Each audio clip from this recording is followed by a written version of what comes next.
ఎన్ఎస్ఏకి అంటే ఆర్గనైజేషన్ విద్యార్థి సంఘానికి మా పార్టీలో ఆ వెసులుబాటు ఉంటుందన్న. We have independence. అదైతే మీరు బిలీవ్ చేస్తున్నారు కదా. Yes yes. ఇచ్చు విద్యార్థులు ప్రాంతాన్ని మొత్తం కబ్జా చేస్తున్నప్పుడు, ఎంకరేజ్ చేస్తున్నప్పుడు గవర్నమెంట్ దాన్ని ఖండించారు హెచ్యూ విద్యార్థులు. హెచ్యూలో ఉన్నటువంటి ఎన్ఎస్యుఐ మీరు దాన్ని సపోర్ట్ చేసిరా, వ్యతిరేకించారా? హెచ్యూ విషయం నేను మీకు అంటే ఇట్ టేక్స్ టైం. మీరు ఇనే ఓపిక ఉందంటే నేను మీకు చెప్తాను. మీరు ఖండించిరా, సపోర్ట్ చేసిరా ఏదన్నా హెచ్యూ విద్యార్థుల్లో ఉన్న ఎన్ఎస్యుఐ లీడర్లని? హెచ్యూలో ఉన్న యూనిట్ వరకు అంటే మేము ఏమంటున్నాం అంటే అన్న, డే 1 రోజు మార్చి 13వ తారీఖు నుంచే మేము ఈ విషయాన్ని గవర్నమెంట్కి తీసుకుపోయే ప్రయత్నం చేసినాం. ఫస్ట్ ఏమని ప్రాపగండా చేశారు, ఈ ల్యాండ్ అనేదే యూనివర్సిటీ ల్యాండ్, ఇది గవర్నమెంట్ ఇప్పుడు గుంజుకుంటుందని ప్రాపగండా చేశారు. ఆ తర్వాత కాదు ఇది government land, so and so ఇది ఒక కంపెనీ నుంచి తీసుకున్నారు, దీనికి ప్రూఫ్స్ వచ్చిన తర్వాత లేదు ఇప్పుడు మళ్ళీ ఎన్విరాన్మెంట్ ఖరాబ్ అవుతుంది, మళ్ళీ దీనికి మనకి ఎక్కడ రీప్లేస్మెంట్గా వేరే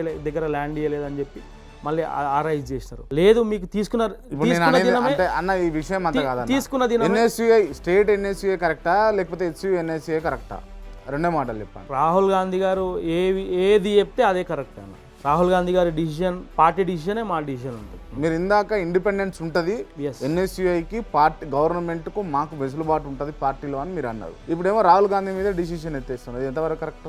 will be with the party అన్న. పార్టీ డిసిజనే మేము తీసుకుంటాం అన్న. ఒక లీడర్గా తప్పును తప్పు, ఒప్పును ఒప్పు అనేటటువంటి లిబర్టీ మీకు ఉన్నప్పుడు ఎందుకు మీరు దాన్ని ఖండించలేకపోతున్నారు? ఇప్పుడు గవర్నమెంట్ అగేన్స్ట్గా తీసుకుందా? హెచ్యూ విద్యార్థులకు అగేన్స్ట్గానే తీసుకుంది కదా, తీసుకుందని మీరు అంటున్నారు కదా. అవును, తీసుకున్న తర్వాత మరి ఇప్పుడు ఏమైంది?